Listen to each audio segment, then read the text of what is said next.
até então as pessoas não vão entender como foi que esse vídeo chegou na mídia. E, querendo ou não, foi uma coisa interna, foi uma pessoa que queria ajudar a menina, que passou.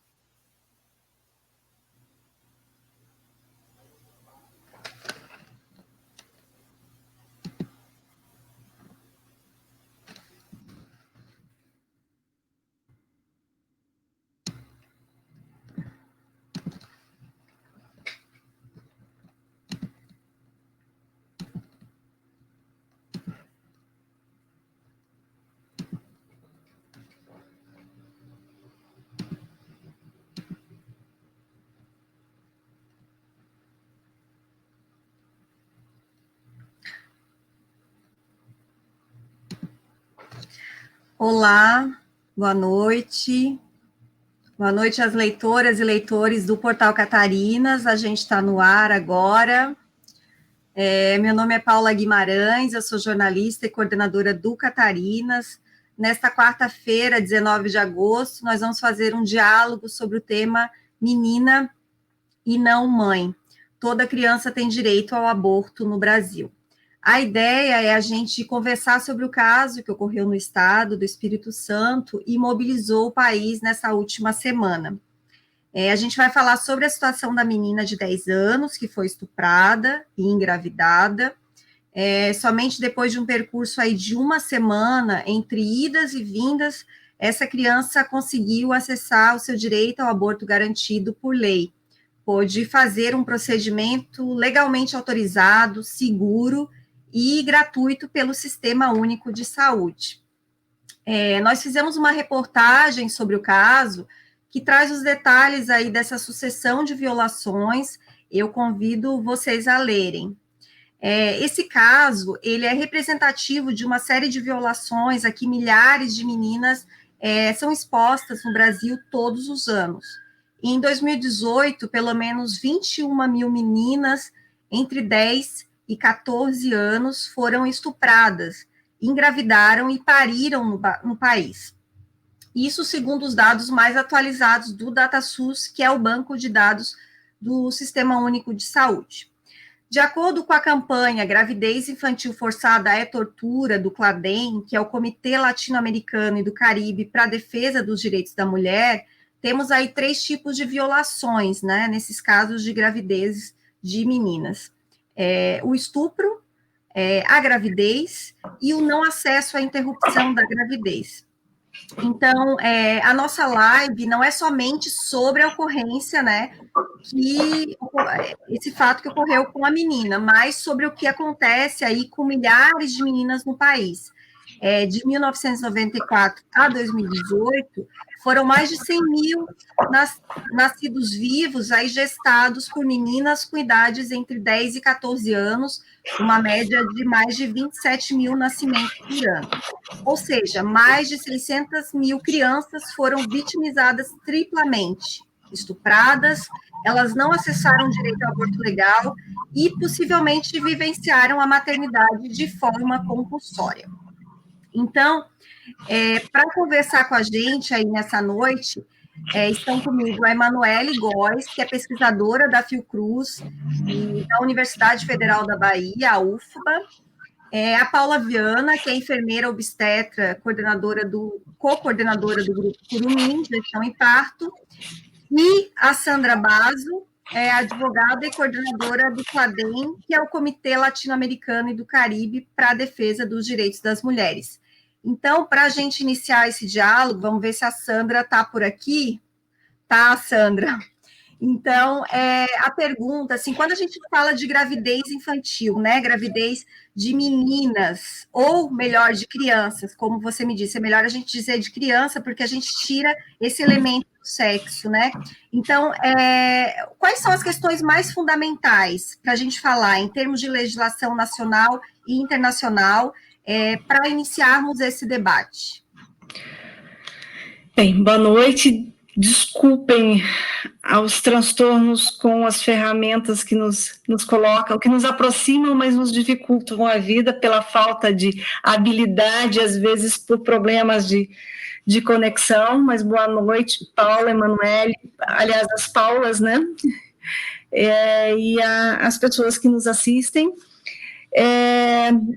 Eu queria, Paula, antes de falar, só explicar o que é o CLADEM, porque às vezes as pessoas confundem um pouco. O CLADEM é uma rede de defensoras de direitos humanos das mulheres e meninas, e nós atuamos em basicamente quatro frentes. Uma delas é o monitoramento da legislação, então, dos países. Então, o CLADEM não se põe, não é advogado, nós não atuamos como advogados particulares em casos, mas nós fazemos o monitoramento da legislação internacional dos direitos humanos. Nós trabalhamos com o litígio estratégico, isso tanto nos órgãos internacionais. O principal litígio estratégico do Brasil é o caso Maria da Penha, e também no Tribunal Constitucional, aqui, em outros casos, como a Amicus Curiae.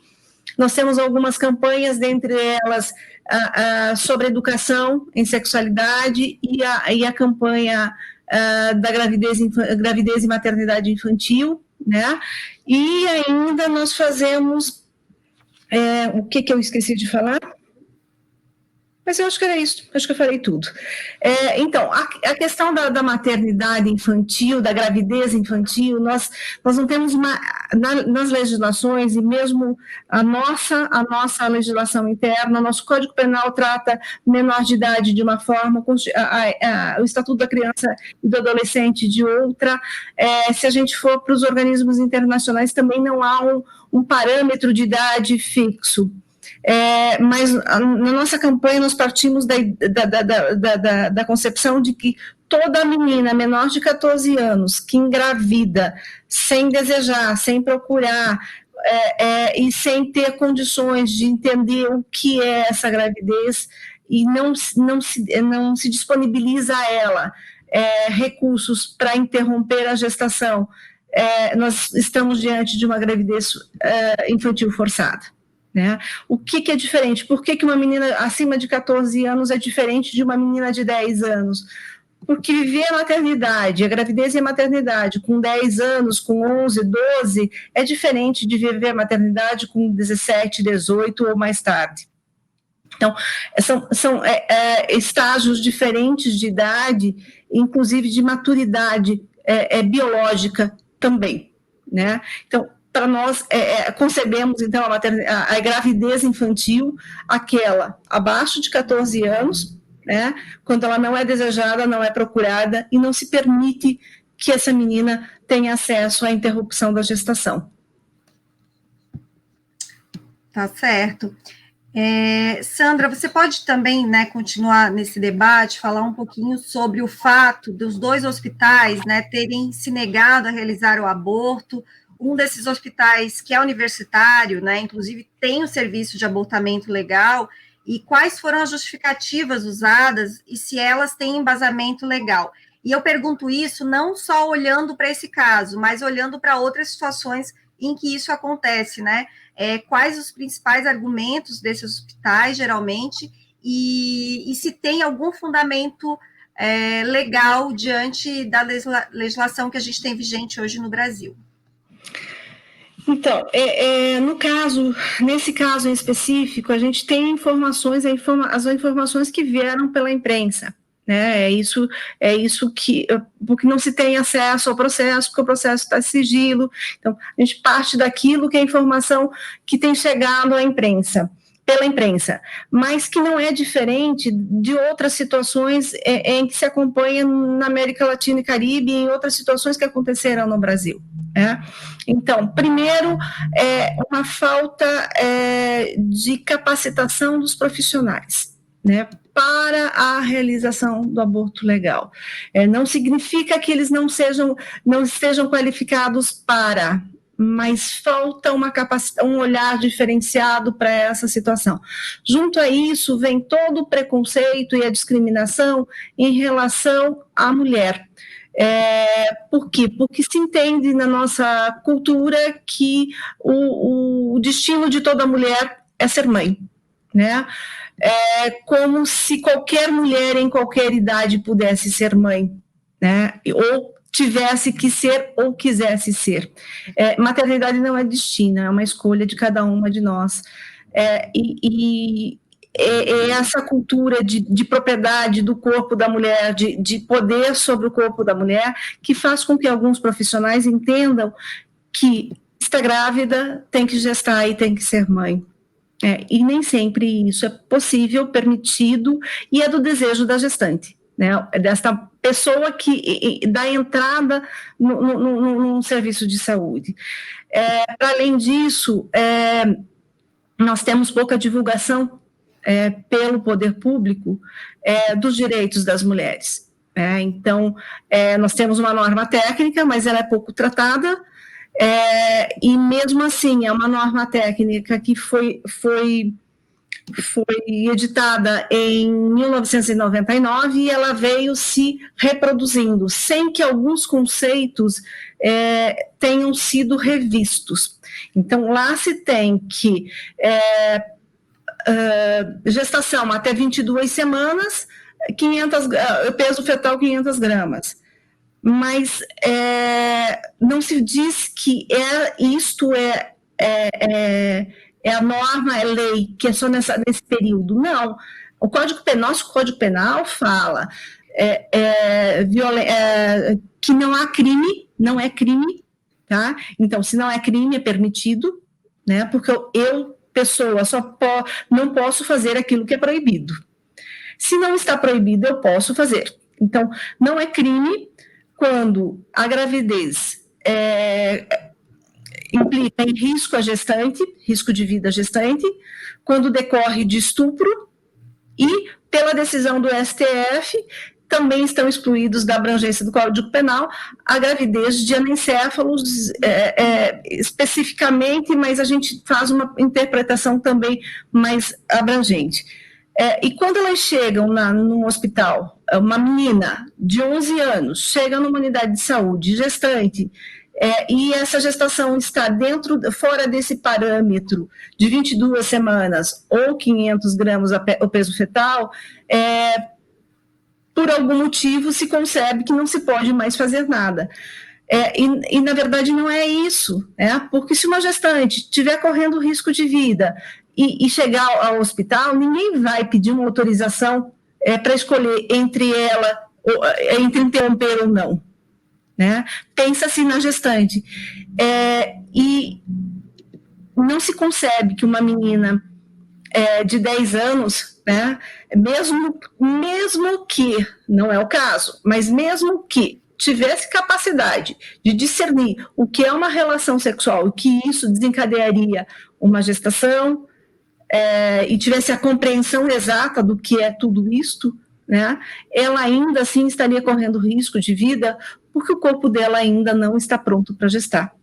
Não é o fato dela ter engravidado que ela tenha condições de gestar. E essa gestação a coloca em risco, né? Como parece que é esse caso, pelo que eu ouvi pela imprensa, ela está com diabetes gestacional, né? Isso é um risco maior ainda para a gestante, e acho que isso é caso para a Emanuele falar, né? Tá certo. Obrigada, Sandra. Além de toda a saga da menina para acessar esse aborto legal, né, também houve um grande assédio por parte aí dos grupos políticos fundamentalistas em vários momentos. Alguns grupos foram até a casa da menina para impedi-la de fazer o procedimento, né, conforme nós relatamos na matéria.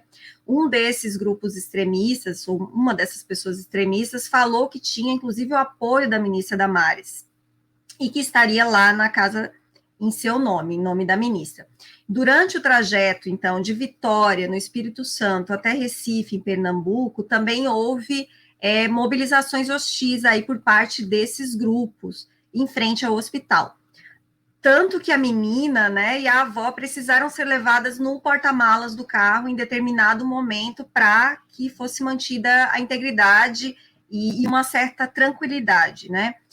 Hoje a menina foi liberada do hospital, né? Ou nessa madrugada, como disse a Paula. Então, eu pergunto para a Paula Viana, que é coordenadora do Grupo Curumim, acompanhou a equipe aí nessa missão, E, Paula, você pode contar, então, como é que se desenrolou toda essa situação, como foi o atendimento da equipe médica e como a menina está hoje?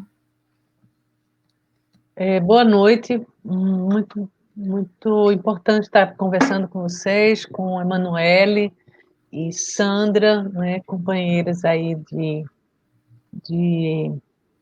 de ativismo, né, pelos direitos humanos das mulheres e das meninas.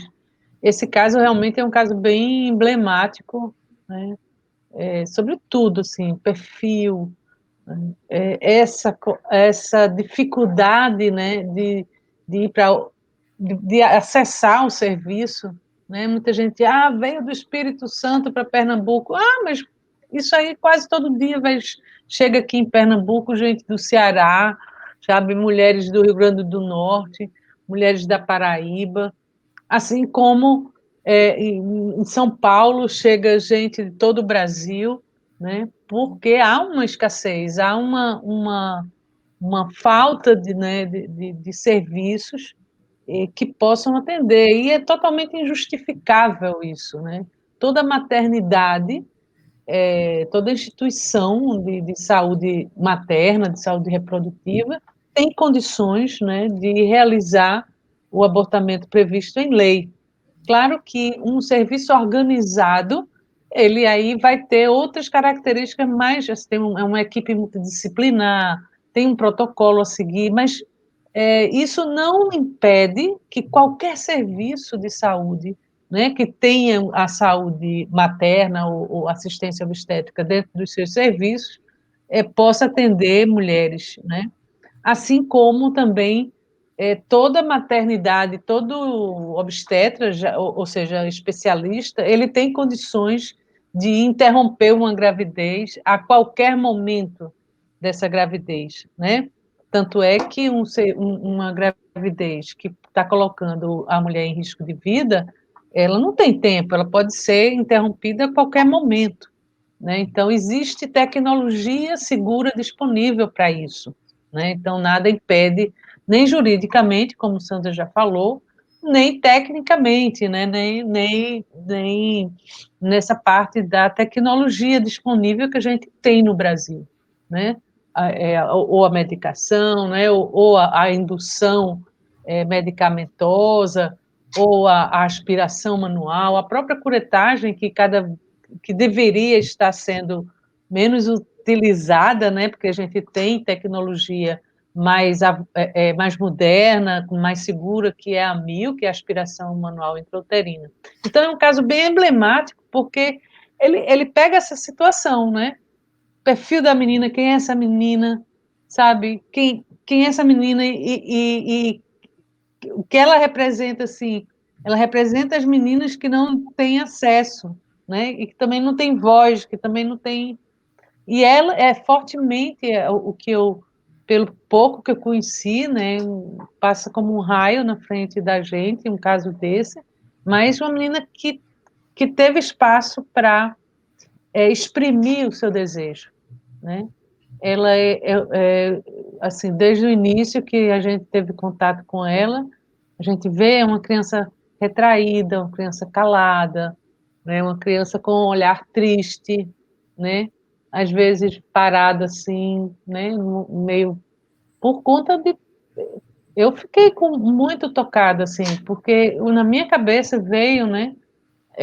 Qual as experiências dessa menina, sabe? A experiência dela é de passar uma dor calada, né? Ela aprendeu a sofrer calada, entendeu? Porque ela tinha uma ameaça, né, real, uma ameaça à integridade dela e das pessoas que ela ama, né? Ela já não tinha um pai perto, já não tinha a mãe perto. O avô e o avó são as referências, né, dela. Então, foi muito duro passar por isso, mas, ao mesmo tempo, foi também, eu vi uma responsabilização sendo assumida, né, tanto pelo Estado do Espírito Santo, né, quanto pelo Estado de Pernambuco, né?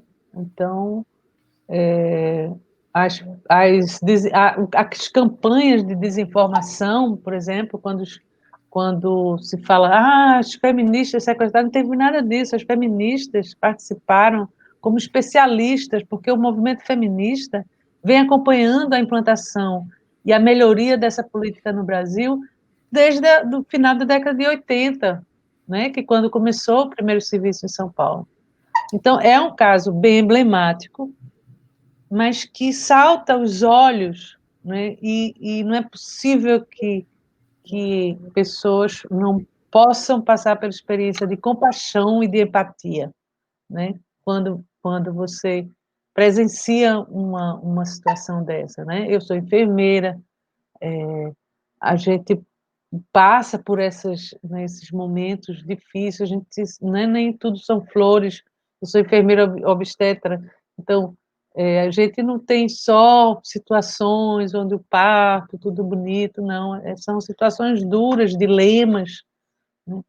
Então, assim, foi uma experiência muito forte, né? E também uma experiência que retrata bem a desassistência que o Estado brasileiro dá às meninas e a desproteção, né, que elas vivem. Obrigada, Paula, por esse relato aí, é emocionante a gente te ouvir, né, obrigada por tudo que tu fez aí nos últimos dias, participando dessa equipe que acolheu essa menina. É muito importante nesse momento alguém que segura na mão, que olha, né, que presta esse olhar de solidariedade, de humanidade. Eu acho que faz toda a diferença, né, para além do direito que também não foi garantido. Então, obrigada. E falando nessa questão da vulnerabilidade social, né, que a Paula tocou agora, é um ponto bem importante e que vai ao encontro do que a gente vai conversar agora com a Emanuele Góes. Essa menina, há pelo menos 4 anos, né, essa menina negra, ela era violada, estuprada pelo tio, e conforme o relato dela, né, ela contou isso. Então, entendemos que há uma construção social que estrutura as bases, né, do que a gente chama da cultura do estupro, ou seja, esse caso não é uma exceção. Logo, essa construção nos faz refletir para além da individualização da tragédia, né, pensando na não monstrualização do autor, né, do estuprador, para a gente olhar para esse fenômeno social, para o que ele significa. Então, foram 4 anos aí de violações, e aí eu fico pensando, né, a gente pode fazer um exercício para pensar na negligência, na omissão, né, nesse itinerário de omissão que se estende ao Estado, ao seu aparato institucional, né, a escola e também a sociedade como um todo, envolvendo a igreja, a comunidade. Há nesse contexto, então, toda uma vulnerabilidade social que é formada por essa série de violações de direitos. Então, eu pergunto a Emanuele Góes, que é uma pesquisadora, né, dessa área, uma pesquisadora da maternidade, das relações étnico-raciais, também da questão do abortamento, né, eu pergunto para ela sobre a dimensão interseccional desse acontecimento, ou seja, o que quer dizer interseccional, né? Sobre essas camadas de opressão, né, a desigualdade social, o machismo e o racismo que estão colocados nisso tudo, né? Então, eu pergunto, esse combo de violações ocorre de forma mais grave com as meninas negras e pobres? Boa noite. Queria inicialmente agradecer em estar, né, com vocês aqui partilhando nesse momento, que não é um momento, né, fácil, mas é um momento importante para que a gente possa registrar e que a gente possa ampliar esse debate, né, para que ele não se encerre, porque é um processo histórico que a gente tem aí, né? As histórias dessa menina de 10 anos são histórias que se repetem há muito tempo com muitas meninas em muitos lugares desse país.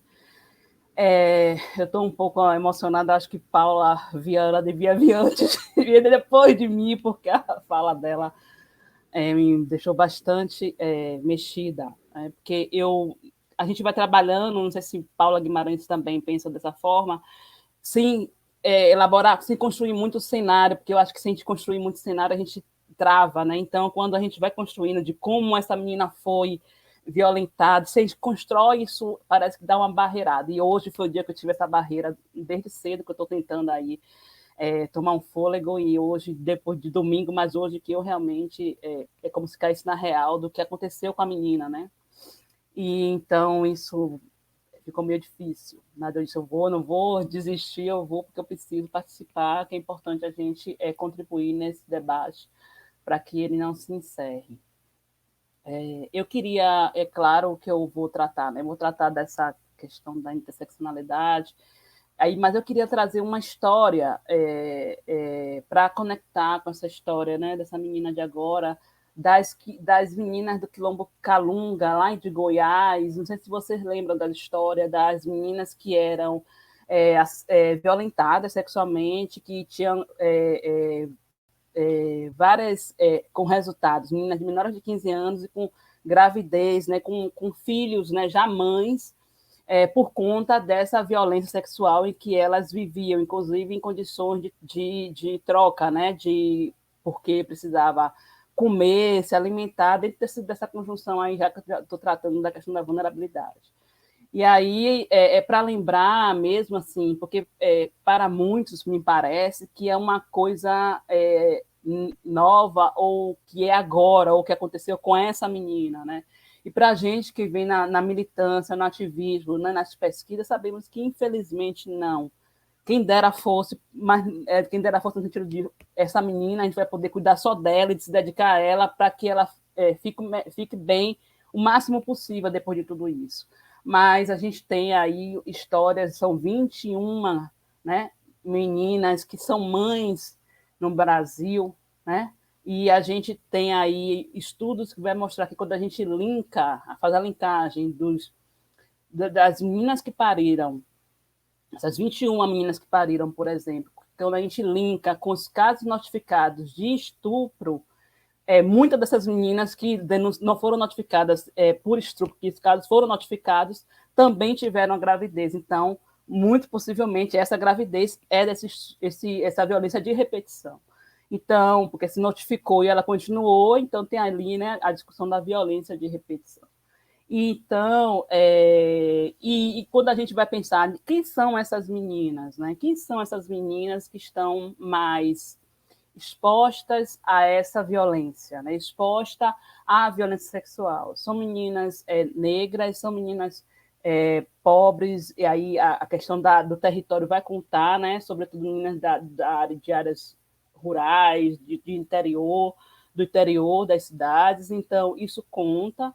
Mas se a gente for pensar na discussão do racismo, pensando aí no racismo patriarcal, na discussão, né, da intersecção do racismo com essa estrutura patriarcal que controla os corpos, né, das mulheres, se a gente pensa as mulheres negras, o que elas experimentam com o incremento do racismo, a gente sabe que esse cenário de ter uma violência para as mulheres, para as meninas e adolescentes negras, tem relação com a hipersexualização dos corpos das meninas, né?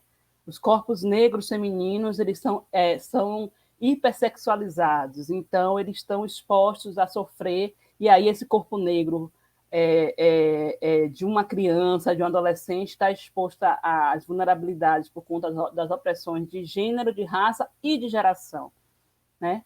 Porque aí também a gente precisa discutir essa questão da geração como uma questão também que atravessa as meninas, né? As relações assimétricas, né? As dinâmicas de gênero e geração também se comporta aí como um incremento importante quando a gente vai discutir os marcadores que oprimem as meninas e adolescentes. E no caso das meninas negras, adolescentes negras, tem esse incremento do racismo, de como o corpo negro, feminino, ele é visto desde da sua infância, né? As meninas são vistas sempre como aquele corpo hipersexualizado, não que elas sejam feitas para a maternidade. Essa história da maternidade para as mulheres negras não é... Isso foi um evento, foi um acaso. O corpo negro feminino, desde a sua infância até a sua maioridade, até enquanto esse corpo for visto como um corpo hipersexualizado, ele é um corpo para o sexo, ele é um corpo como objeto, ele não é um corpo para a maternidade. Então, aí vem a coisa da maternidade compulsória, que a gente pode discutir também, que é um campo mesmo do controle, não tem nada sobre direito, né? Quando pensa que essas mesmas meninas que querem que ela não aborte, que não acesse o aborto legal, são as mesmas meninas que vão querer esterilizar daqui a pouco, com 20 anos, né? O CEPAR estava aí para dizer para a gente, meninas com 20 anos, com 21 anos, que com muitos partos, por conta mesmo da falta de acesso a métodos contraceptivos, muitas vezes, eram esterilizadas, né? Meninas com 26, 25 anos, ainda são jovens e são esterilizadas. Então, a gente tem... E esse mesmo Estado acha que isso é normal, é isso mesmo, é tranquilo. Então, controla para esterilizar e controla na criminalização. Ainda os dois expostos são as mulheres negras as mais vulneráveis, tanto na esterilização quanto no aborto inseguro e por conta da sua criminalização. Então, é um pouco sobre isso. E a gente destacando aqui também essa questão do acesso ao aborto legal, né? As meninas negras, pobres, de periferia, que deveriam ter acesso ao aborto legal, não têm acesso, não só porque não tem serviço, mas é porque o serviço se torna ali, ele ali faz o seu processo de aceitar ou não aceitar, como aconteceu, a menina precisou vir para Pernambuco para acessar um direito. E aí são essas meninas que precisam desse serviço, as outras meninas não precisam desse serviço, né? Utilizam o aborto clandestino, porém o aborto seguro. Certo, obrigada, Emanuele. É importante a gente considerar, né, levar em consideração que todo esse debate que a Emanuele fez agora não é importante para aqueles grupos fundamentalistas, né, aqueles grupos políticos extremistas que se colocaram em frente ao hospital, né, que foram até a casa da menina fazer esse assédio, né, isso é um crime. Há relatos também de que pessoas da comitiva da ministra Damares tentaram um diálogo com o promotor e com o juiz, né, e eles não aceitaram fazer esse diálogo. Então, eu pergunto para a Sandra, como que se dá, né, essa análise que o CLADEM faz? O CLADEM tem um trabalho muito forte na América Latina e Caribe. Como é que vocês que estudam essa questão, né, do avanço dos grupos fundamentalistas, analisam a atuação desses grupos? Como você colocou para mim, a gente colocou na reportagem, né, que eles geralmente oferecem um mundo de coisas, mas depois que as tragédias acontecem, né, que a sucessão de direitos se dá, da violação de direitos se dá, essas pessoas somem, né? Então, eu queria que tu falasse um pouquinho sobre isso, como é que se dá isso na América Latina, e se o Brasil é um exemplo do que vem ocorrendo em outros países aí do continente. Então, Paula, é muito semelhante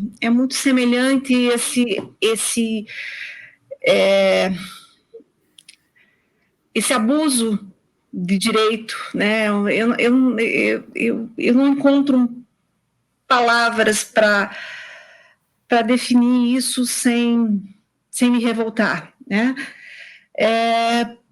Porque uma coisa é o direito à religião, à religiosidade, isso é de cada, mas o exercício desse direito é de cada um. Assim como, né, o direito ao corpo, a maternidade, a gravidez, a maternidade é uma escolha existencial, e só cabe à pessoa, só cabe à mulher decidir se ela vai ou não manter uma gestação. E o que a gente tem visto, e as experiências se repetem, Paraguai, Argentina, Tucumã também foi assim, isso é muito característico, essa investida inicial para impedir a realização da interrupção, com o argumento de serem pela vida do nascituro, mas, ao mesmo tempo, sem pensar na vida dessa gestante que está em risco. Então, nós tivemos o caso da Argentina, a menina morreu, o bebê nasceu e morreu, e é muito forte isso, e depois cai no esquecimento. O objetivo era não permitir a interrupção da gestação, ponto, né? E quando não se interrompe, passou a gestação, ninguém mais dá essa atenção, porque não é só o parto, o pré-natal e parto. Maternidade é uma responsabilidade para toda a vida. E isso interfere na vida dessa menina, mesmo que ela tenha a opção de doar a criança, tem a opção de doar a criança, mas o corpo dela já sofreu a influência, as consequências dessa gravidez. Então, é algo muito sério, muito grave, e qual é o direito de eu interferir na escolha de outra pessoa? Eu não posso interferir na escolha de outra pessoa. Eu não posso tratar, e assim, se a gente for pegar legislação, Convenção dos Direitos da Criança, o que vai colocar? Quais são os princípios que regem essa criança? Primeiro, a prioridade absoluta dessa criança, né? A importância dessa criança, qual é o interesse dela, o que isso vai...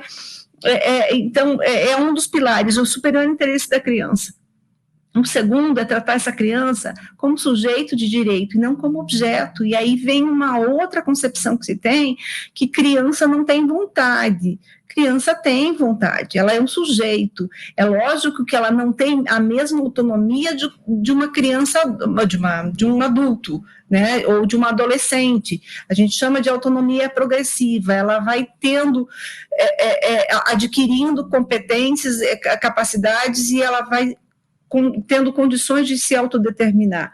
E o terceiro é que esses direitos, crianças têm direitos fundamentais, e também tem o direito a esse vínculo com a família, só que a família não tem o poder sobre a criança, a família tem muito mais deveres sobre a criança, o dever de zelar pelos interesses dela, o direito de permitir o crescimento e o desenvolvimento harmonioso, pleno, saudável. E aí, quando você vê essas pessoas chegarem, e isso acontece, não foi só nesse caso, eu já vi, a gente tem vários relatos, o material que o Cladem tem, a gente tem muitos relatos, muitas histórias para contar. Estamos com outras 2 situações na América Latina acontecendo de forma muito semelhante, né? E as crianças depois, essas crianças ficam perdidas, desamparadas. E essa defesa da vida, ela é tão frágil, que nós vemos crianças na rua, nós vemos crianças sem comer, sem escola, sem condições de vida digna, e ninguém faz nada por essas crianças. Então, é muito... eu diria muito desumano, para não me exceder nos conceitos e na fala. Vou voltar para a Paula Viana.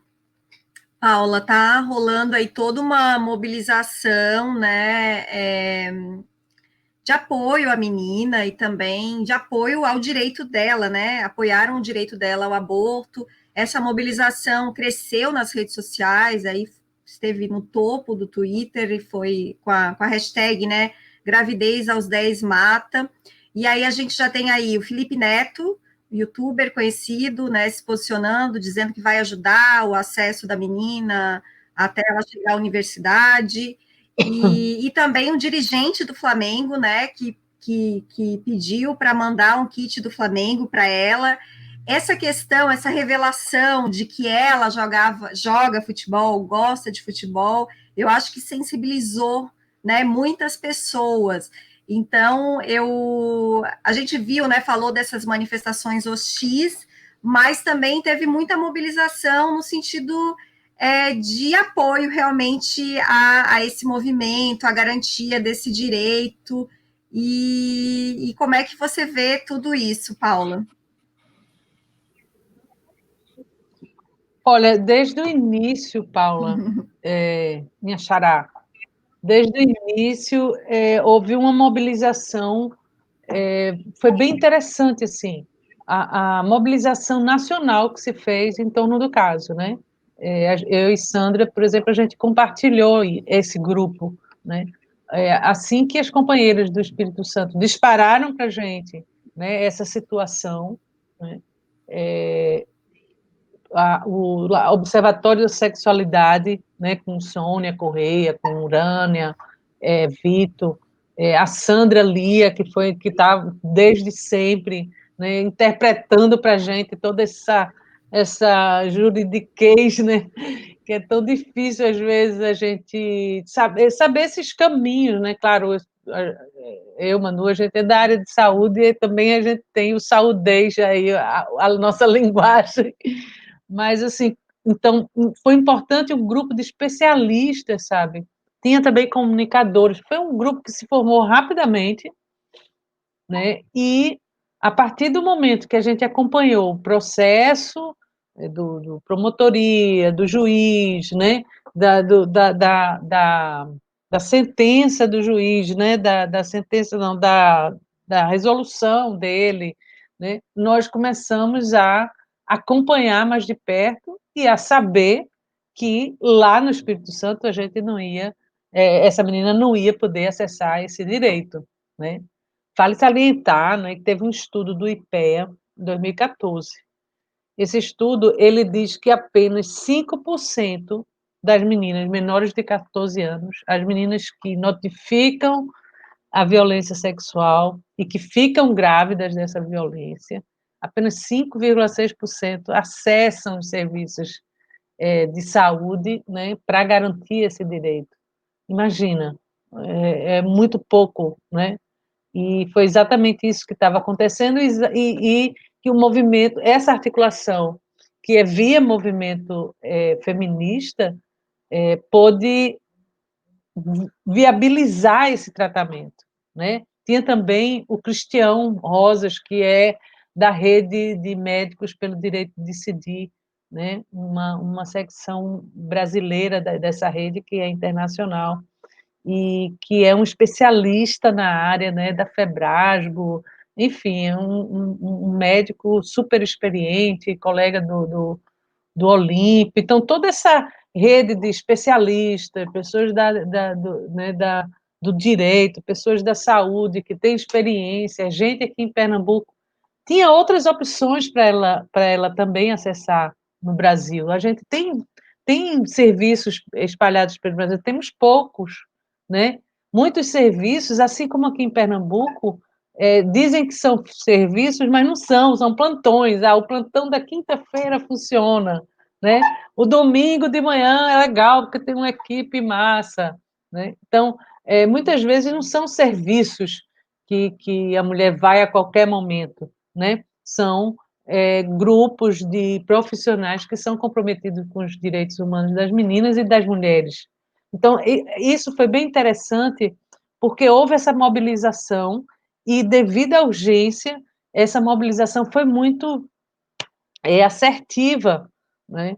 A gente cogitou outros lugares, mas tinha barreiras. A gente tem que lembrar que a gente está no meio de uma pandemia, né? Que houve uma redesorganização do SUS completamente, entendeu? A gente está vivendo um caos na saúde pública, já num SUS, né, que sofre por desinvestimento, né, que sofre, né, a cada ano, né, na diminuição do investimento em estrutura, em formação profissional, porque a formação profissional é contínua. E nesses casos específicos da saúde sexual reprodutiva, onde exige, né, diferentes visões, visões multidisciplinares sobre isso, exige o olhar antropológico sobre isso, exige o olhar epidemiológico sobre isso, existe o olhar jurídico. Então, é bem complexo essas situações da saúde sexual e da saúde reprodutiva, éticos, né, questões éticas, que envolvem muitas vezes essas necessidades, né, de investimento, né, não só, às vezes, não só de recursos, né, Eu sempre eu andei muito pelo Brasil com o programa Parteiras do Curumim, então eu vivenciei muito essa realidade na região norte, na região centro-oeste, aqui no nordeste, no sudeste também, né? No sul, né?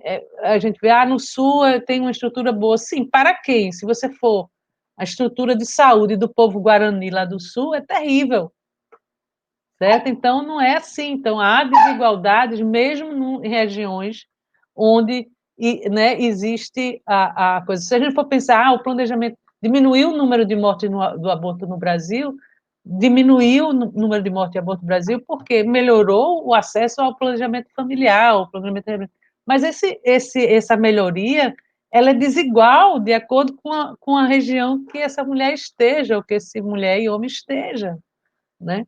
Então, assim, é interessante notar que houve essa mobilização rápida, eficiente, a gente tem uma aparelhagem, é insuficiente, mas a gente tem equipamento, a gente tem equipes, né, que resistem aí bravamente, porque quem trabalha diretamente nos serviços de interrupção prevista em lei no Brasil são pessoas resistentes, resilientes, bravas, entendeu? Porque tem que passar por cima todo dia de barreiras, barreiras pessoais, barreiras relacionais, barreiras, né, os próprios colegas, né, que discriminam. São muitas situações que esse tipo de serviço eles enfrentam. Então, foi interessante notar essa mobilização pré e durante, né? Apesar do governo estadual lá dar imediatamente mandar, foi decidido sábado à tarde e noite, né, para ela chegar aqui no domingo. Ela saiu no domingo de manhã, então foi tudo muito para não perder um minuto, porque essa menina corria risco. Cada dia que passava, ela entrava num patamar de cuidados mais, né, arriscados, né? Para a idade dela, para o tamanho dela, para a constituição física dela. E ela, assim, ela tinha uma diabetes, mas era uma diabetes, Sandra, já de família, sabe? Ela já tinha uma diabetes instalada, não foi na gestação. Então, mas não tinha essa. E veja tudo isso, minha gente, no meio dessa pandemia. Você imagina entrar no hospital, certo? Que recebe pessoas, mulheres com Covid, porque a gente não testa no Brasil, a gente não está testando, né? Então, a equipe atende aquelas mulheres muitas vezes sem saber se essa pessoa está com Covid ou não, se está transmitindo ou não.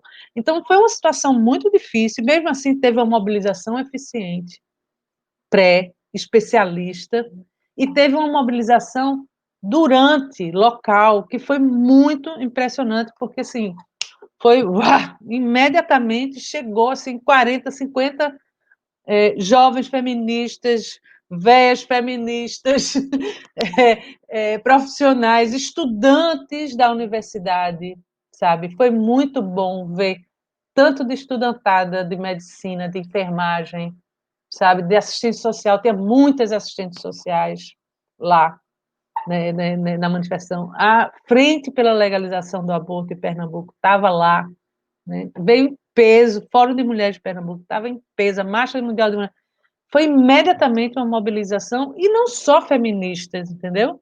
Teve movimento de direitos da criança e do adolescente, o SENDEC, veio em peso e se prontificou a atender, né? Movimento de direitos humanos. O que eu senti, por exemplo, se a gente for fazer uma comparação de 10, 11 anos atrás, no caso de Alagoinha, foi que a mobilização social, não só no momento, mas a mobilização que a gente está vivendo, né? Porque não é à toa, no Brasil, numa situação que a gente está tão sofrida, de tanta violência, e realmente, todo dia, de vez em quando, dá uma ânsia de choro, assim, né? A gente lembra daquela ânsia, aquela emoção, seja porque aconteceu uma coisa bem linda, seja porque aconteceu uma coisa bem feia, mas a gente está o tempo todo com choro, com tristeza, né, com sofrimento assim muito na frente da gente. Então, assim, houve essa mobilização e está tendo, está tendo, porque o tempo todo eu estou recebendo mensagens dizer, minha mãe disse que, minha mãe mudou, minha mãe está dizendo que essa menina tem o direito de interromper essa gravidez, né? Cada vez mais, agora a gente soube, acabei de saber que no Rio Grande do Norte tem uma proposta legislativa estadual que obriga a mulher que optar por um aborto legal a assistir vídeos sobre aborto. Está aí.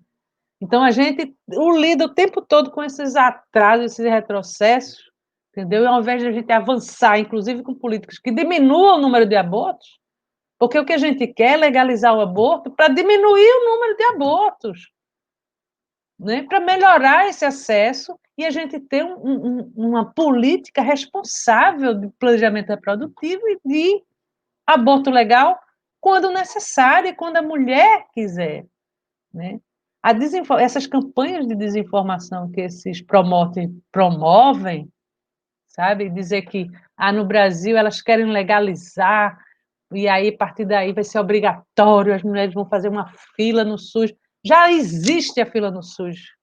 500 mil de mulheres abortam clandestinamente no Brasil, todo ano, né? E sem condições, e sugando os poucos recursos que o SUS tem.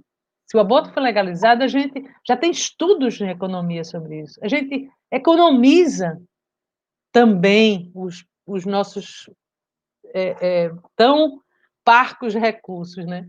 Então, assim, é bem diferente. Eu acho que a sociedade brasileira tem amadurecido nessa discussão. Eu estou vendo muito mais adesão ao direito de escolha, sabe? E o caso dessa menina, ela vem alavancar isso, porque ela decidiu. E é impressionante de botar essa responsabilidade numa menina de 10 anos. Mas eu fiquei impressionada com isso, com a força dela, entendeu? Uma força dela. E ela aprendeu da vida isso. Ela está aprendendo a vida. Espero que ela possa curtir ainda a infância dela, o restinho da infância dela. É isso que eu torço. E já que agora ela já foi, ela vai aí outra vida, né? É isso. Gente, se a Paula continuar falando, a gente vai ter que acabar a live, porque a gente fica muito emocionada aqui, né? Até me perdi, mas é isso, assim, né? Como a gente está sempre falando, precisamos falar sobre aborto. E agora a gente falou muito sobre aborto, né? Muito, muito, muito, muito. Todo dia, né? Nas principais redes de TV do país. E o interessante é que se quer colocar que esse direito, até pode existir, mas fica embaixo do pano, né? E aí, quando levanta essa discussão, que daí vai o Olímpio, né, o diretor do hospital do Cisam, e vai lá na Globo News e diz, olha, isso não é uma exceção, né? A gente tem 1, 2 abortos de meninas por dia no hospital, e isso aparece, né? E os números vêm. Então, não tem como negar, né? Quando a ministra Damares vai lá e diz, eu fiquei assustada, né? Ela foi em Vitória e disse, eu fiquei assustada porque tinha mais 2 meninas grávidas. Então, eu fico pensando se tem um grau de cinismo, o que é, porque não pode ser desconhecimento, né? Porque a gente tem os dados do SUS lá muito acessíveis que mostram que 21 mil meninas, né, estão engravidando e parindo por ano, mais até, né? Se a gente olhar, fazer uma série histórica, 27 mil por ano. Então, é um número muito alto, e sem considerar aquele número também das que engravidam de 14 a 19 anos, que também não é uma idade aconselhável para engravidar, né, como a gente já conversou com a Sandra. Eu queria agora voltar para a Emanuele, para a gente olhar para esse contexto, toda essa mobilização, né, que a Paula falou agora, essa questão também pensando a justiça reprodutiva, que é um conceito que se tem trabalhado muito quando se fala em aborto, principalmente quando a gente fala aborto feitos, praticados por mulheres, né? Não necessariamente por meninas, aí, porque tem essa questão que é um pouco diferenciada, porque a gente está falando de consentimento, né? Então, eu queria saber contigo, que a gente pudesse fazer uma reflexão, entender um pouco como é que a gente traz esse conceito, olhando para essa situação e para a situação de meninas que engravidam no Brasil, né? A gente lá pelo SUS, a gente não tem esse dado, se a maioria é negra, eu não consegui, tem lá a possibilidade de colocar a questão racial, mas eu realmente não apareceu para mim. Então, eu queria saber se você tem esses dados e como é que faz a leitura disso. Então, eu queria só destacar uma coisa que a Paula falou sobre o aborto legal, né? Sobre acesso às meninas. Paula Viana, tem que dizer que é a Paula, né? Porque são duas Paulas. Paula Viana. Esse mesmo dado que eu trago, né? Sobre 21 mil meninas que pariram, né? De 10 a 14 anos. Aí eu fui buscar meninas que acessaram o serviço de aborto legal de 10 a 14 anos no DataSUS. Somente 62 meninas. Então, você tem 21 que pariram, 62 meninas acessaram o serviço de aborto legal ou decisões médicas, porque eles juntaram, né? A gente não sabe mais aonde é, porque lá no DataSUS era separado. Você tinha aborto legal e aborto por decisão médica, agora é junto, então.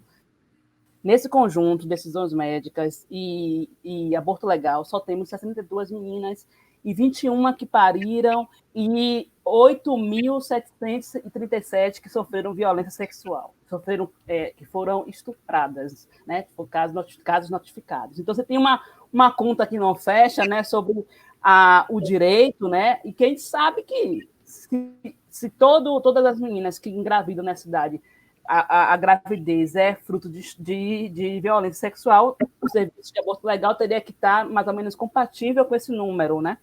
Então, a gente tem essa discrepância. É para falar, porque você falou do dado do IPEA, aí eu lembrei de ser, né, 5%, então acho que aqui ainda é pior, porque 21 mil meninas, e somente 62 acessaram o serviço de aborto legal, é muito menor. E a gente tem essa realidade. E aí eu quis trazer, destacar isso para poder a gente pensar que o serviço legal ainda está bem distante do que a gente está lutando pela legalização do aborto, mas o acesso mínimo que a gente tem dos 3 permissivos, a gente acessa de forma... Como é que a gente acessa? A gente também não acessa, né? E a luta pelo aborto legal também é para contribuir nesses 3 tipos, porque a criminalização atrapalha o aborto legal, essas 3 permissões, né, de abortar. E que aí o profissional se sente no direito de julgar ali por conta dessa criminalização do aborto. Então, é bem complicado a gente pensar de como as dinâmicas no micropoder mesmo, nas relações, desde não só o profissional, né, a objeção de consciência não é só do médico, né, do trabalhador todo lá, né, são de todo mundo, da portaria, do maqueiro, todo mundo está ali na objeção para que a pessoa não consiga acessar o seu direito, né, para que as mulheres não consigam acessar o serviço. E a curetagem é uma forma, inclusive, de punição. Por isso que, mesmo sendo mais caro, mesmo sendo mais oneroso para o serviço, para a saúde, em contraposição do AMIL, se usa a curetagem como meio de punição das mulheres, né? A curetagem tem essa função. E aí, falando um pouco dessa discussão da justiça reprodutiva, eu só queria destacar que, para a gente, a justiça reprodutiva ela não está vinculada à discussão assim, do aborto. No Brasil, a gente tem essa discussão de direitos reprodutivos mais focado no aborto, então termina aqui. As outras coisas ficam focadas no aborto, mas a justiça reprodutiva, sobretudo, vai discutir a opressão reprodutiva, e aí pensando, inclusive, na maternidade, né? Porque as mulheres negras, não, pelo contrário, não sofrem a maternidade compulsória, mas sofrem pela ausência de maternar. Então, a discussão da esterilização é uma discussão que, ao meu ver, a esterilização tem uma importância, né, nesse campo da justiça reprodutiva, porque, em grande parte, as violações estão relacionadas a isso, né? E o aborto, é claro que a gente, no Brasil, também tem esse engajamento, né, por conta de não ser legalizado, tem a ver com isso.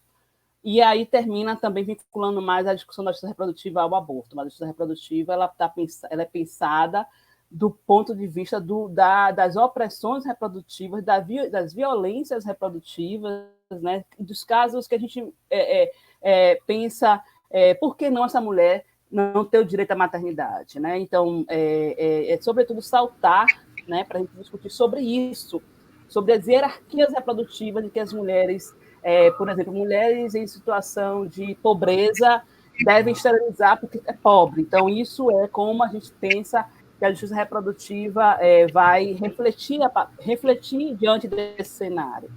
A justiça reprodutiva não é sinônimo de direito reprodutivo, mas também não nega o direito reprodutivo. Ela amplia o escopo do olhar sobre o direito reprodutivo. É a gente olhar para o direito com justiça, porque se a gente pensar que todas as mulheres têm direito à maternidade, não tem lugar nenhum que proíba as mulheres de terem maternidade, mas não é justo entre as mulheres, né? As mulheres não conseguem conceber a maternidade de forma igualitária se a gente vive em um país racista, né? Classista, né? Que vai aí hierarquizar quem pode e quem não pode exercer a maternidade. E aí, se eu for fazer essa associação na discussão aqui com o caso da menina de 10 anos, a gente vai dizer, né, que o espaço onde o ambiente carregado de violências fez com que ela sofresse a violência sexual e tivesse essa gravidez, né, uma consequência.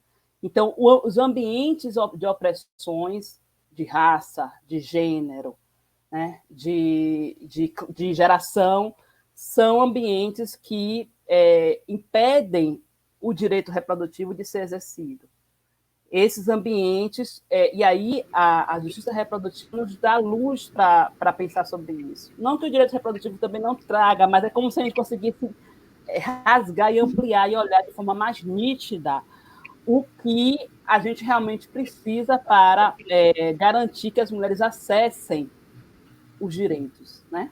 Então, a justiça reprodutiva nos dá essa possibilidade de olhar aqui e enxergar as várias mulheres, né? A questão do capacitismo, as questões das mulheres, né, com algum tipo de deficiência, as mulheres em situação de rua, privada de liberdade, que vive a hipermaternidade, depois vive a ausência de maternidade, porque ela, né, vive ali com o filho o tempo todo, até quando retira, e ela não... Então, tudo isso é à luz desse conceito, que é um conceito, inclusive, interseccional, que nos ajuda a pensar os direitos de cada mulher na sua dinâmica, nas suas diferenças, e das suas diferenças, seja como diferenças por identidade, mas também nas suas diferenças pelas questões das opressões impostas diante da sociedade como a nossa. Tá certo, obrigada. A gente está recebendo aqui algumas perguntas e eu vou aproveitar essa fala da Emanuele, né, sobre conceituando um pouco a partir desse caso o que é justiça reprodutiva. E aí, então, eu vou começar com essa pergunta que é para mim e vou trazer um relato aí que eu acho que tem relação forte com esse tema. Então, como foi para você, como mulher e como jornalista, escrever essa matéria? Então, no fim de semana, eu estava imersa, né, até sábado, num outro caso que tem muita relação com essa questão que tu colocou agora, que é um caso, não sei se tu ouviu falar já, da mãe Gracinha, um caso que tomou repercussão também nacional, de uma mãe quilombola, uma mulher quilombola, né, que perdeu 2 filhas, que perdeu o poder das filhas para o Estado, e as 2 filhas foram retiradas dela, e até hoje o Movimento Negro Unificado está em luta para reverter essa decisão, mas a decisão já foi transitada em julgado, então a gente está fazendo uma matéria sobre isso, por quê? Porque mas partes do processo trazem muitos elementos racistas, né, dizendo que ela era uma descendente de escravos, então não poderia cuidar dos filhos, das filhas, né, que ela não tinha higiene, e a própria promotoria tentou, o tempo todo no processo, parte do argumento é tentando descaracterizar a identidade quilombola dela, dizendo, não, mas ela não é quilombola porque em determinado momento ela já saiu da comunidade quilombola.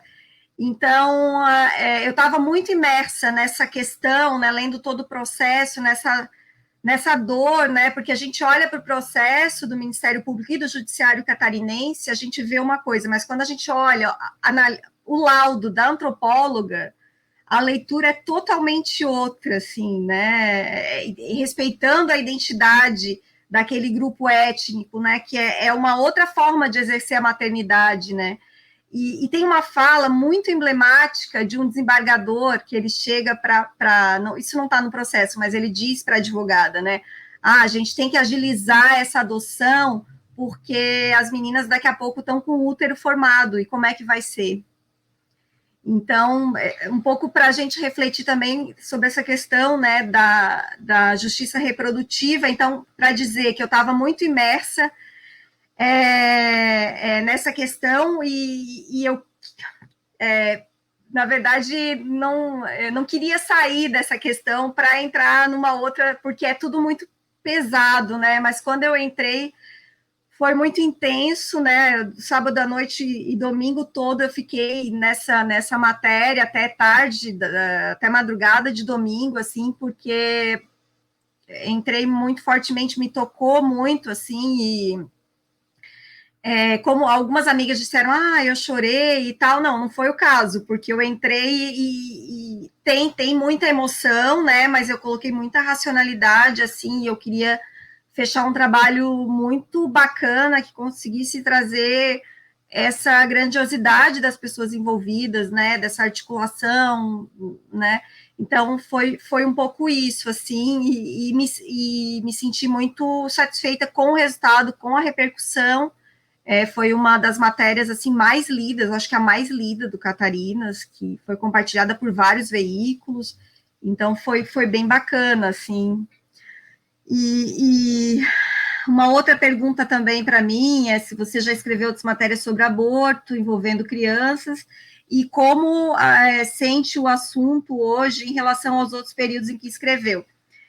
Sobre essa questão do aborto em crianças, a gente escreveu uma matéria, eu escrevi em 2018, que fala sobre a campanha do CLADEM, que era gravidez infantil forçada é tortura, trazendo os números do Brasil e da América Latina. Essa matéria também foi um trabalho que teve bastante repercussão, mas eu não escrevi outros casos assim tão emblemáticos quanto esse, não. Eu trabalhei mais, né, com reportagens sobre criminalização de mulheres por aborto. A gente lançou uma série que se chama Do Pronto-Socorro ao Sistema Penal, e outros casos que a gente acompanhou de mulheres criminalizadas durante atendimento hospitalar emergencial pós-abortamento. Aí tem a pergunta aqui também da Loureiro Elaine. Eu tive a impressão de que a equipe médica do Espírito Santo ficou com medo. A gente... eu não sei se vocês têm essa resposta, se podem falar da impressão, a Paula ou a Sandra, que tiveram mais fortemente, mas a Emanuele também pode colocar, né, as suas percepções. Alguma de vocês quer falar sobre essa questão?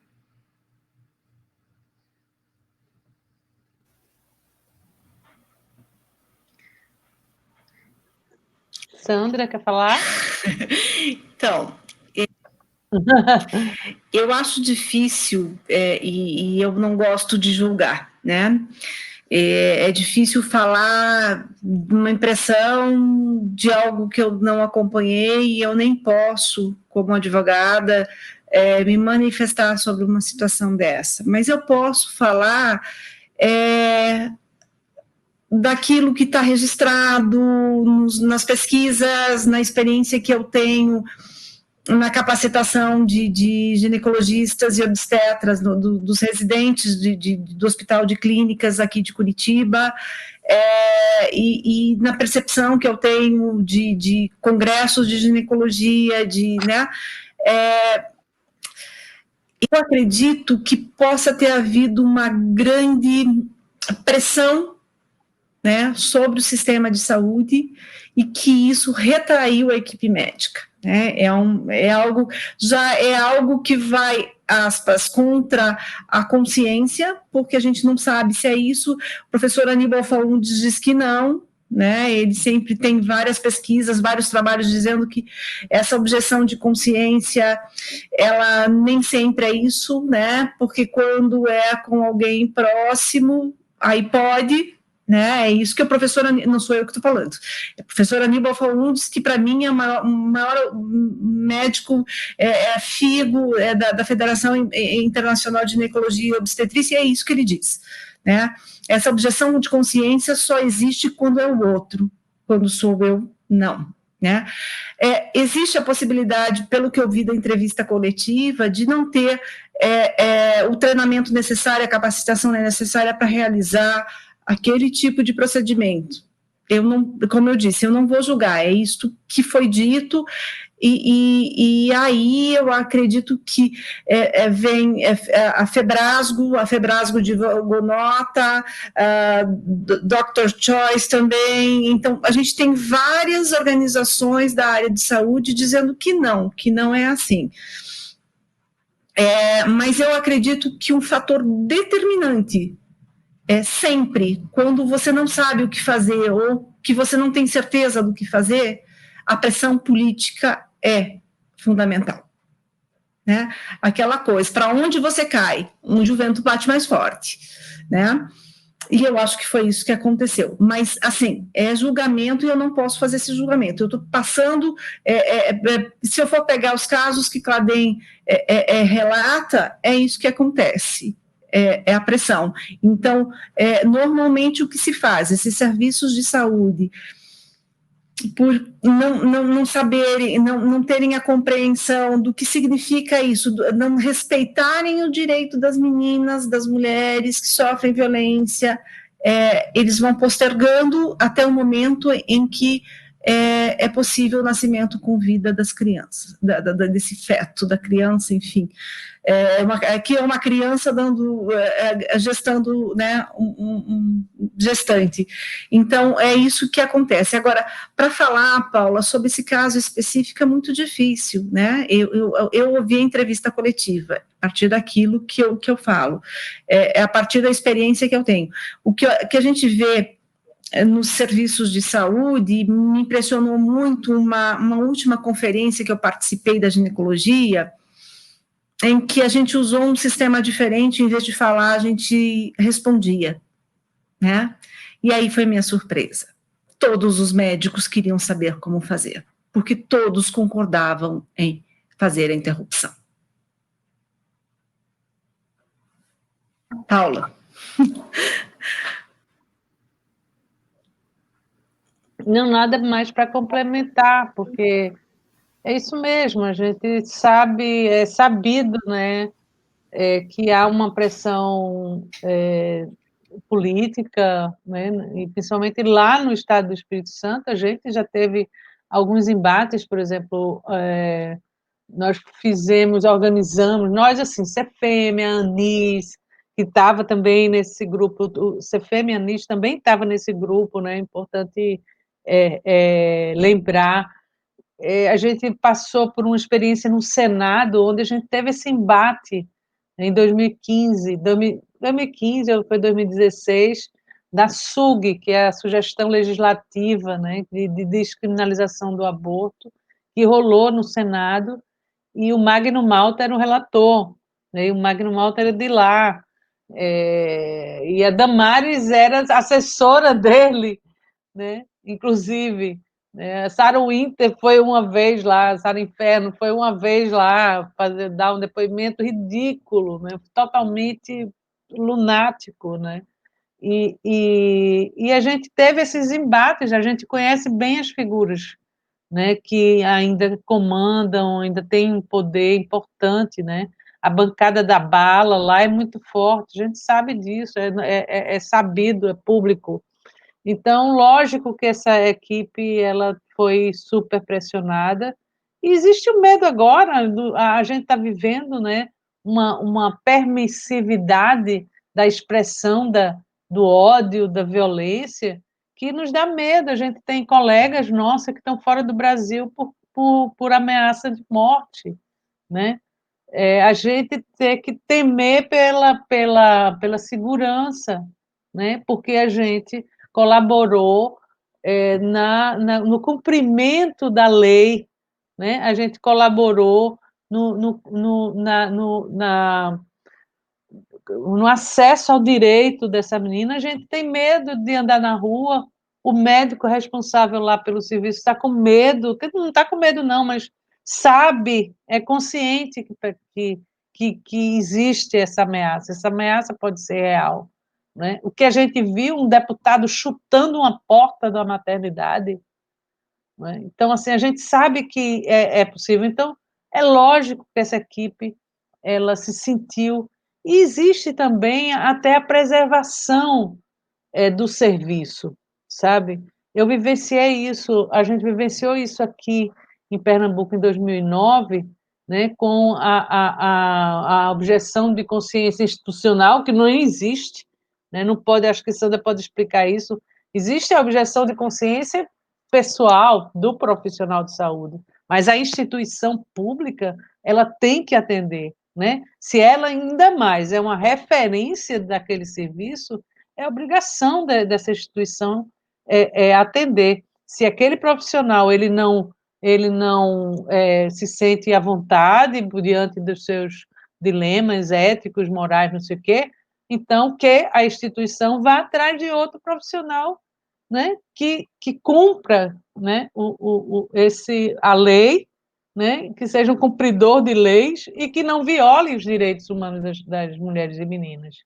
Né? Então, assim, é notório que houve uma pressão, porque, tecnicamente, além de ser uma maternidade escola, então você tem ali todos os recursos humanos, técnicos, materiais, né, para fazer a interrupção, e a gente tem também disponível no Brasil, né, e no mundo protocolos que regem tecnicamente o profissional, que não deixa espaço, ou deixa pelo menos o mínimo espaço para erros, para efeitos que não são, que não gostaríamos de presenciar. Então, acho que Manu, né, fez essa formação, tem esse olhar também de pesquisadora, por exemplo, na qualidade do atendimento, toda hora a gente lida com isso. Né? A qualidade do atendimento também passa por essa questão, né, da objeção ou dessas ameaças, né, que o serviço... Quantos e quantos colegas nossos médicos que são constrangidos por outros seus colegas, né? A gente sabe dessa vivência, né? Antes de passar para a Emanuele, eu queria lembrar, né, quem está ouvindo a gente aí, que a menina passou por, antes de chegar, né, de sair a decisão judicial e de ela ser encaminhada para o hospital universitário, ela passou por um outro hospital, né, no primeiro atendimento, há uma semana, mais de uma semana, né, no sábado anterior aí a decisão judicial, e ela não foi encaminhada para um serviço de abortamento legal, né? Nesse hospital não tinha um serviço, mas ela não foi encaminhada. E uma questão que eu quero colocar para a gente também discutir é que quando a gente fala com o Ministério da Saúde, não sei como é que está agora, porque tudo muda, né? Mas em determinado momento a gente mandou um e-mail pedindo os serviços credenciados e eles respondem que toda maternidade, né? Todo hospital que tem maternidade, serviço obstétrico, por lei deveria fazer, não é. Né? E aí, quando a gente olha para aqueles que têm serviço e ainda não fazem, e assim, essa questão da idade gestacional, que, claro, numa situação de uma criança, eu acho que isso é até mais fácil de argumentar contra, né, essa questão de você determinar uma idade gestacional quando essa criança está correndo risco de morrer. Agora, numa situação em que é uma mulher que vai buscar o serviço, que precisa do serviço porque foi também violada. Se ela chega depois de 20 semanas, de 22 semanas, aquele hospital vai fazer. A gente tem isso muito enfático nos hospitais, aquele protocolo, né? E aí eu coloco isso porque tem uma pergunta da Yerba Mala, que ela coloca: aborto tardio é comum? Como tratar a legislação? Como trata a legislação desse tema? Porque a gente também, a partir de determinado momento, tecnicamente, a gente chama genericamente de aborto, mas tecnicamente já é antecipação do parto, né? Então, como é que a gente lida com essas questões, sabendo que esses hospitais continuam determinando esse período? Emanuele, pode ajudar a gente aí? É difícil. Essa conversa aqui, isso é mais difícil. Primeiro que essa discussão do aborto tardio, né? Tendem a dizer que aborto tardio é depois de 12 semanas, inclusive, né, na discussão do aborto legal, mas a gente sabe que não. Então, assim, a gente faz até esse corte, no meu estudo de doutorado mesmo, a gente fez esse corte, mas não chamando de tardio, chamando aborto de antes de 12, depois de 12 semanas, enfim. E que as mulheres, em geral, realizam depois de 12 semanas, né? Sobretudo, aí estou falando do meu trabalho, que não foi sobre aborto legal, então, inclusive, no meu estudo de doutorado, as mulheres que acessaram o serviço para o aborto legal não fizeram parte do estudo, porque o estudo era observar as mulheres que chegavam em situação de abortamento e que precisavam finalizar o aborto, independente do tipo de aborto. Então, é um perfil que não se cumpre, né, nessa discussão do aborto legal. Mas o serviço vai tratar as mulheres todas como aborto provocado, né? Mesmo quando as mulheres têm acesso, né? Mesmo quando têm direito a realizar o aborto, né? Mesmo quando o aborto ele é legal. E as mulheres negras, aí eu vou destacar sobre isso, as mulheres negras, quando informam, por exemplo, que estão tendo aborto espontâneo, os serviços sempre acham que as mulheres estão com aborto provocado em maior, comparada com as mulheres brancas, entre as mulheres negras, sempre acham que as mulheres negras estão indo abortar, não estão perdendo porque estavam tendo uma maternidade, estavam engravidaram porque estavam transando e foram abortar. Então, como essa discussão do racismo, da hipersexualidade vai atravessando, né, coisas que a gente nem imagina, e de repente ali o que a gente vai ver é um atendimento, uma tomada de decisão, um cuidado, tem a ver com esse imaginário, né, da sociedade sobre as mulheres negras, né? E aí o que a gente identifica são essas coisas, e eu não vou discorrer sobre o serviço em relação ao aborto legal, porque eu não tenho instrumentos como pesquisadora. Sobre a avaliação do serviço, o meu estudo deu um viés, inclusive, que a gente vai chamar aqui de viés de gratidão, porque ao entrevistar as mulheres dentro da maternidade, as mulheres não conseguiram avaliar negativamente o serviço, porque as mulheres queriam finalizar o aborto para ir para casa. Então, você entrevistar, foi bem atendida, tinha absorvente suficiente, as perguntas relacionadas à qualidade do serviço, que está preconizado lá no manual, né, de abortamento, né, de humanização do aborto. Não se cumpriu porque não se cumpriu, quer dizer, a gente não viu diferença sobre os grupos raciais e nem diferença entre as mulheres, se for olhar como um todo, porque as mulheres não vão avaliar negativamente por conta desse viés. Então, isso foi uma questão que eu tive como surpresa, porque eu, na minha inocência ali, como pesquisadora, querendo encontrar uma questão, achava que as mulheres iam dizer que tinham sido, né, maltratadas no sentido de não cumprir todos os requisitos de ter todos os serviços básicos que preconiza lá o Ministério da Saúde, e isso não aconteceu. Então, eu nem utilizei esses dados, porque eu posso até utilizar depois para fazer, inclusive, essa discussão do viés de gratidão é uma discussão importante, inclusive, mas eu não trouxe por isso, porque isso foi um viés, considerado um viés, porque a gente sabe como é que o serviço, né, os estudos e o movimento feminista diz para a gente como é que o serviço cuida e tratam das mulheres que estão abortando, independente do tipo de aborto, independente de ser legal ou não, as mulheres são sempre maltratadas em geral dentro do serviço, né? A partir dessa ideia aí do aborto como um crime, em qualquer circunstância. Então, um pouco disso, eu acho que eu trouxe tudo. Eu esqueci alguma coisa? Então, nessa questão da objeção de consciência, né, que é quando o médico acessa o direito dele também, que é um direito de não fazer o procedimento devido às suas crenças, né, aos seus valores morais, é preciso lembrar que, num caso de pós-abortamento, uma situação de emergência, esse profissional não pode se negar, né, quando está numa situação de plantão, né.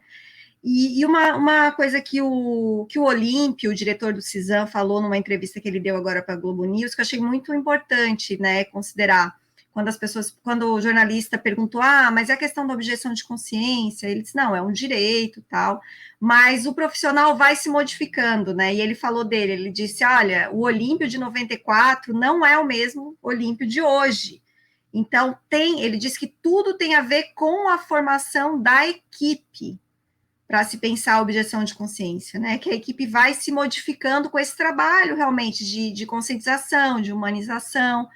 Então, queria trazer isso também para a discussão. E falando, né, em acolhimento e cuidado aí, nesta quarta-feira, hoje a gente lançou, eu falo a gente porque também o Catarina está junto, né, nessa iniciativa, a gente lançou o boletim Futuro do Cuidado. Eu peço para a Vandressa Amante, que está com a gente aí na técnica, se ela puder mostrar, colocar na tela o boletim Futuro do Cuidado, Justiça Reprodutiva em Tempos de Pandemia. Então, foi lançado hoje, né, tem o objetivo de reafirmar a importância da garantia desses direitos, ainda mais em tempos aí que a gente vive de grandes incertezas, né, como esse da pandemia. Então, o endereço do site é futurodocuidado.org.br, e quem está junto aí nessa mobilização é a ANIS, Instituto de Bioética, Cefêmea, Campanha Nem Presa Nem Morta, SPW, Grupo Curumim, Portal Catarinas, Rede Feminista de Saúde, e eu vou pedir para a Paula, então, que é do Grupo Curumim, falar um pouquinho de como foi a organização dessa iniciativa, né, e o que o boletim vai trazer aí para a gente.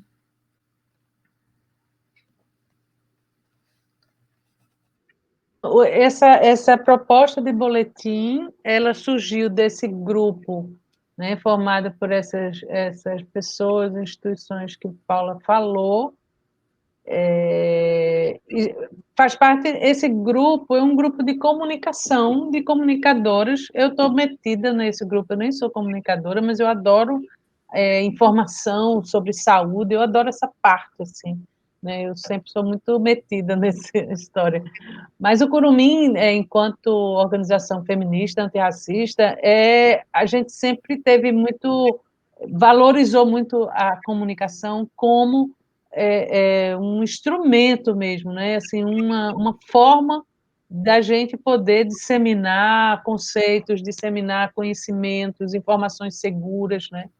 E faz parte desse grupo que se formou em torno do Festival pela Vida das Mulheres, que teve em Brasília, durante aquele julgamento, aquela audiência pública sobre a DPF 442, né, que discutia a descriminalização do aborto no Brasil, e foi um final de semana em Brasília onde a gente pôde trazer movimentos, pessoas, especialistas de vários lugares, não só para o evento dentro do STF, mas o entorno, né?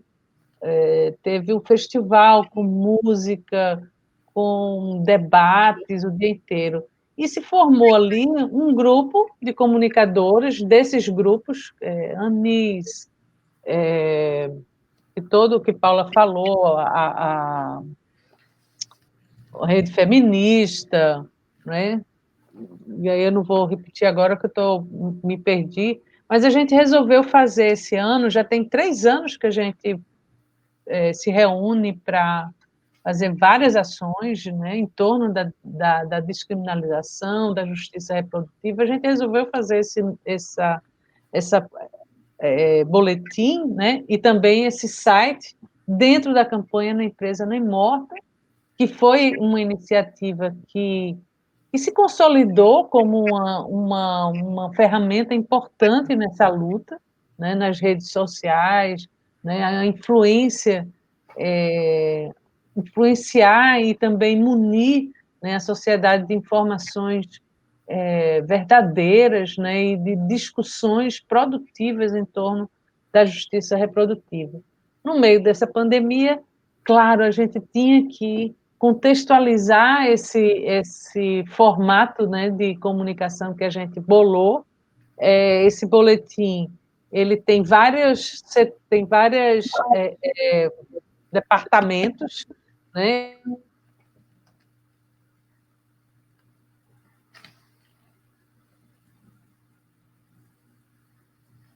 Cortou o áudio da Paula.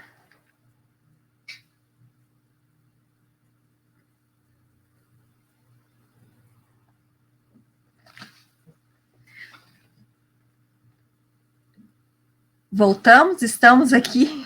Vocês estão me ouvindo? Eu acho que eu não sei se a Paula caiu, o que aconteceu, mas enfim, eu convido vocês então a visitarem a revista, né, esse boletim eletrônico, e lá também a gente está trazendo um pouco desse caso, né, da matéria do Catarinas e também do El País. E aí a gente vai se encaminhando agora para o final da nossa live. Eu só queria trazer uma questão que a gente acabou não falando, que é essa... recentemente, né, o Brasil ele levou a religião para a ONU, né, e minou projetos que citam a educação sexual às meninas, né, e adolescentes, se enquadrando em grupos de países como a Arábia Saudita. Então, a educação sexual de meninas é um direito garantido aí pela legislação e tratados internacionais para justamente combater violências como essas, né? Barrar esse acesso ao direito se constitui como uma violação. Então, quando a gente vê a ministra Damares falar em campanhas de abstinência sexual, né, eu fico pensando que certamente não é para meninas, né, porque primeiro que meninas não consentem, né, não há uma relação sexual e sim uma relação de abuso com meninas. E elas precisam de informação e de acesso aos seus direitos, né. Então, eu queria perguntar para a Sandra, só para a gente não deixar de passar nesse ponto, e aí se ela puder dar uma resposta mais rápida, porque a gente já está se encaminhando para o final, em termos de legislações, né, quais leis garantem esses direitos, né, e o que a violação desses direitos pode impactar na vida de meninas, adolescentes e mulheres? Então... Primeiro, quero dar um beijo para minha amiga querida, doutora Leila, que passou por aqui, doutora Leila Baster. Não tenho como não deixar de dar um beijo nela. Mas, Paula, assim, a violação, isso que a Paula colocou agora, Paula Viana, isso é informação, né?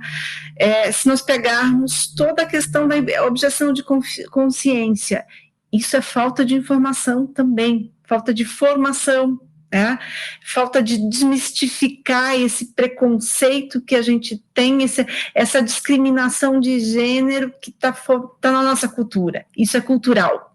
Isso não é inerente ao ser humano. Isso é cultural. Tá? Se fosse inerente, a gente não teria países liberando e outros não. Então, é uma questão cultural.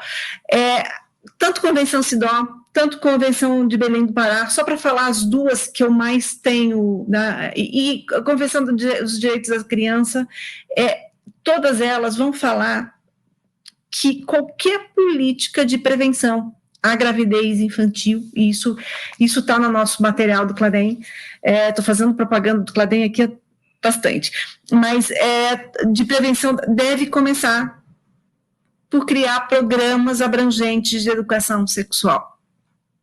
Crianças e adolescentes precisam ser informados e treinados para rejeitar carícias, abordagens sexuais indesejadas, prevenir a gravidez, as infecções sexualmente transmissíveis, bem como capacitar-se para desenvolver a sua sexualidade de forma livre e segura.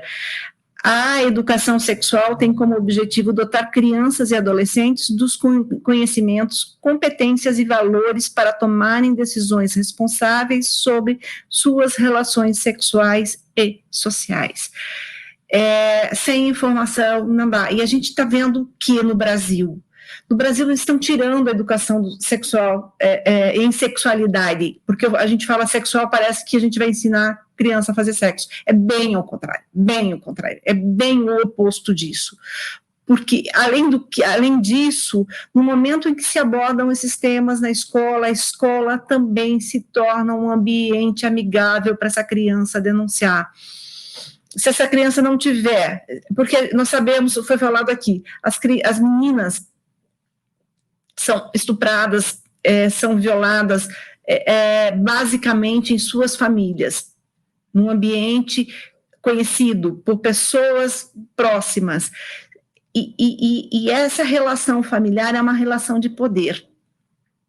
Se ela não tiver para quem recorrer, e se ela não souber que aquele ato, aquela conduta não é correta, se ela não souber identificar isso, ela vai continuar nessa situação de violência. Esse caso que foi colocado aqui, foram 4 anos, eu conheço, trabalho com meninas que foram violadas dos 6 aos 10, 12 anos, dos 4 anos já eram vítimas de abuso, e só foram descobrir isso quando na escola alguém tratou do sistema reprodutório.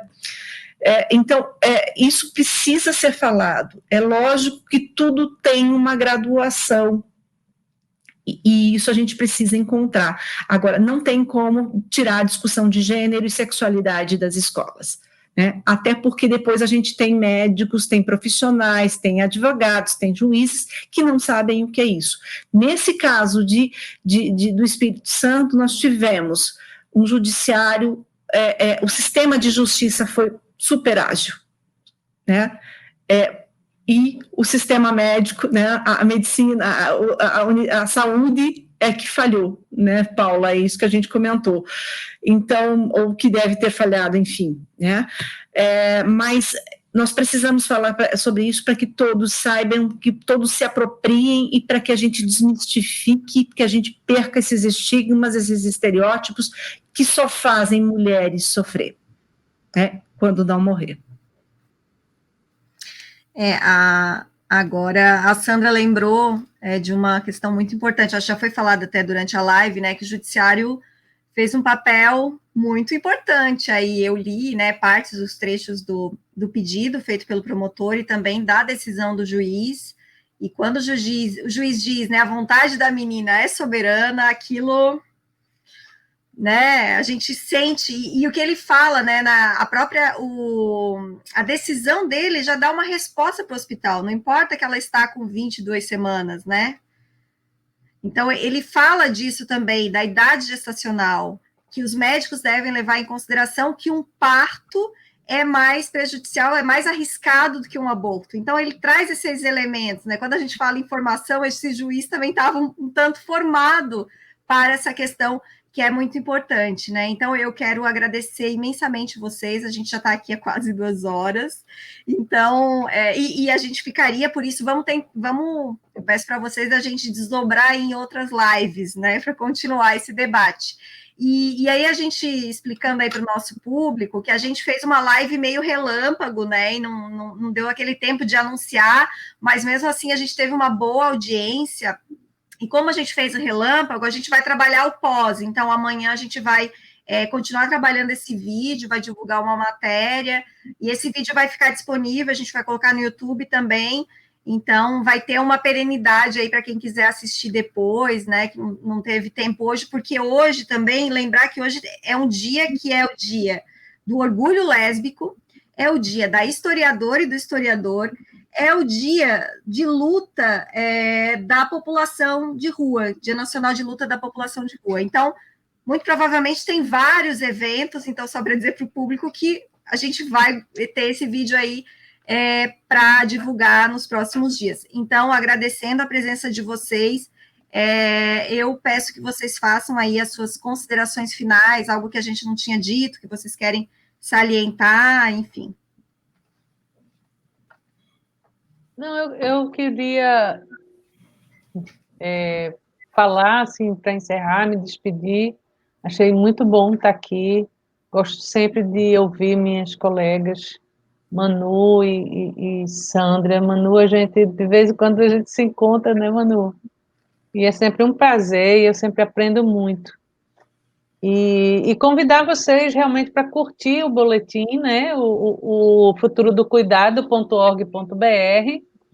porque acho que essa pandemia ela trouxe abriu essas 1001 possibilidades do meio virtual, né, de a gente aproveitar bem. Então, a gente quis fazer uma coisa bem bonita, com a linguagem fácil, e para ser lido, assim, por, né, pessoas, os jovens. Então, indiquem, quem é professora, indique nas suas aulas, né? Estimulem, porque é isso, informação é poder, né? Isso é um slogan da ABONG de 1992 e que até hoje eu levanto como uma grande bandeira, né? Informação é poder. Quando uma mulher está bem informada, né, sobre o seu corpo, sobre os seus direitos, sobre as políticas, né? Ela com certeza vai ter base de escolha, de decisão, e que vai torná-la, né, cada vez mais dona da sua vida, e é isso que a gente quer. Então é isso, muito obrigada, Paula, parabéns, foi muito legal, a sua condução é muito, muito tranquila, gosto muito de participar desses espaços. Obrigada.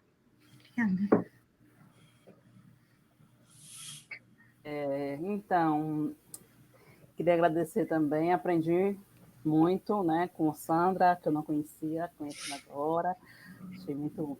A gente já sempre aprende, porque a gente fica no nosso mundo da saúde, né, então é sempre bom a gente ampliar, né, o conhecimento. Paula Viana, aí fazemos várias dobradinhas aí, né, em várias coisas, sempre bom também estar com você. Paula Guimarães também, Portal Catarinas, aí a gente está sempre construindo, né, escrevendo juntas. E é isso, coloco à disposição eu não vou acrescentar nada, porque se acrescentar vai abrir um debate, eu pensei em falar uma coisa. Eu me coloco à disposição para sempre, né, dialogar, discutir sobre essas questões, né, na luta pelo direito das mulheres, né, pelo direito de escolha, pelo direito de viver bem, do bem viver, né, que é para a gente também, como militantes do movimento Mulheres Negras, lutamos, né, pela decisão da maternidade, de maternar ou não, né, mas que isso possa ser uma liberdade, né, que a gente ainda está longe de alcançar, mas a gente continua resistindo e semeando para quem depois colher, né? É isso. Obrigada. Sandra. Então, também queria agradecer, Paula. Você sabe que eu tenho aliás, as duas Paulas, eu tenho grande admiração por ambas, né? E a Emanuele eu só conhecia do teu trabalho, mas não, nem presencialmente, né? Mas não esse pessoalmente virtual. Foi muito bom te ouvir, assim, uma honra enorme. Paula, Viana já vem nesse histórico que a gente olha lá, e, né? Tem uma história fabulosa. Você, Paula, com Catarinas, você sabe que eu acompanho sempre, estou sempre atenta. E eu queria dizer, porque muita gente me diz, mas você não tem medo de falar sobre isto? Isso é direito. Não tenho como ter medo de falar do direito das pessoas. E se a gente não falar, se a gente não brigar, se a gente não insistir, se não tivéssemos feito tudo o que foi feito, Paula, o direito não teria sido, dessa menina não teria sido garantido, né? Sim. E aí tem a questão dela decidir ou não, tem toda uma forma de avaliar isso, que dá para a gente discutir em outra live, Paula, mas direito é processo de conquista, de afirmação, e ele é constante, ele é permanente, e a gente precisa falar, porque o direito à interrupção da gestação, o direito de gestar e de não gestar, como você disse, Manoel, está na normativa internacional, que é parte do nosso sistema. Então, a gente tem que falar dele. Quanto mais a gente falar, quanto mais a gente informar, mais a gente vai desmistificar. Então, nós estamos falando sobre um direito e ninguém pode nos punir, Paula Viana, por isto. É um direito. Obrigada. Eu só vou mencionar aqui, porque chegou um comentário que é da Frente Catarinense, né, pela legalização do aborto, colocando, né, que a importância de o aborto ser uma prática discursiva ensinada na formação das pessoas da área de saúde.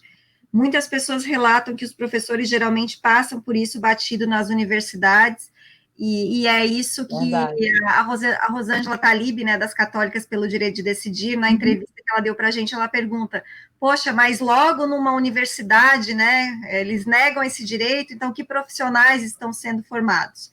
Eu só estou trazendo essa questão também para mencionar que a gente tem uma frente também aqui em Santa Catarina e que está acontecendo uma articulação aí para uma mobilização que a gente vai divulgar nos próximos dias, em função também dessa história toda, né, que a gente conversou agora, desse caso que eu acho que ainda a gente vai ter ainda outros capítulos pela frente e espero que sejam de mobilizações, de articulação, dessa pronta resposta, como a Paula disse, da sociedade para garantir o direito das meninas, né, e que elas não sejam violadas, né, que elas tenham direito à saúde sexual e reprodutiva, e em caso de uma violação que elas possam acessar, como é garantido na lei, né, desde o Código Penal há 80 anos, que elas possam acessar o abortamento legal, seguro e gratuito no Sistema Único de Saúde.